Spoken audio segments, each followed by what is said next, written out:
Well, hi everybody, and welcome back to Moodle Support Theater. We're looking at the new features in the 2012 version of Moodle, and we're going to be looking at some best practices, specifically as far as they apply to label and small content boxes. And if time permits, we'll take a look at the new summary box as well. It's also new and improved. So let's go to our new Moodle setup, 16 weeks. And we have under the news forum the handy label suggestions.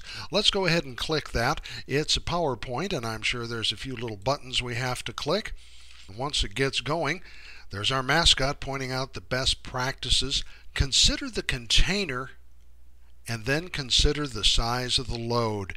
You see, if you put too much stuff in a small space, you are going to be heading for disaster.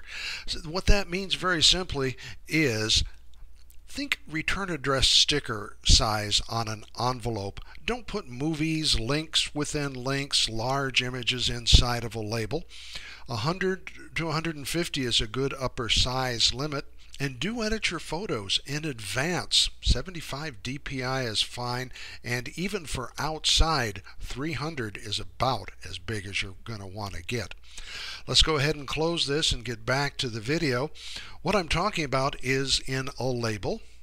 Let's turn our editing on in the upper right hand corner, and under Add a Resource, here's our old familiar box. We've cleaned this up a little. The unused features are no longer there.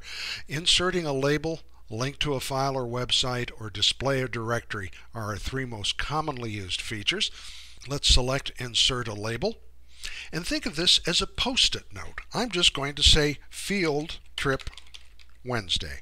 That's all I need. I'm going to scroll down and I'm going to save and return to my front page. Now, personally, and this is a suggestion, I like to see my notes on the right side of the page and my resources on the left.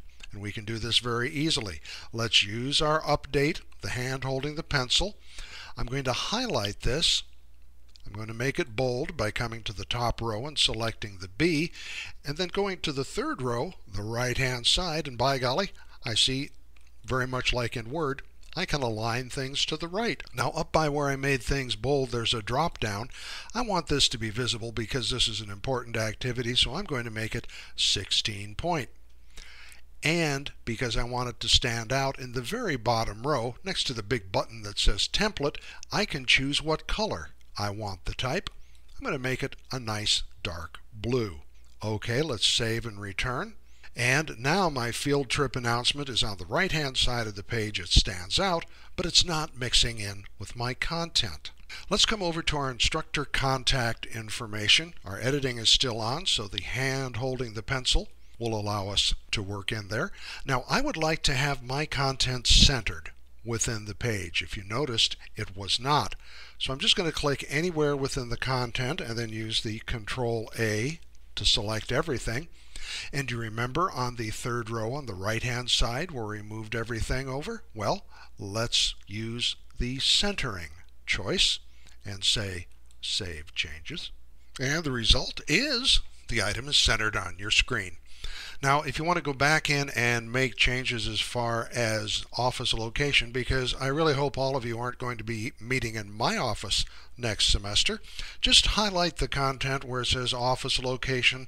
Let's make this BSS 655. And yes, I know there are not 6 floors on BSS.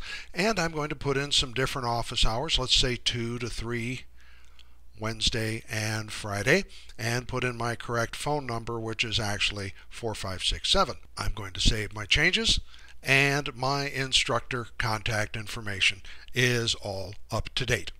Okay, come on back next time. We're going to show you more about the summary box, how to upload some illustrations. That's new and that's improved, and a few more little tricks and tips we've got up our sleeve. Between now and then, if you need help, give us a call at 3633 or stop by Library 315, because what do I always say? We are here to help.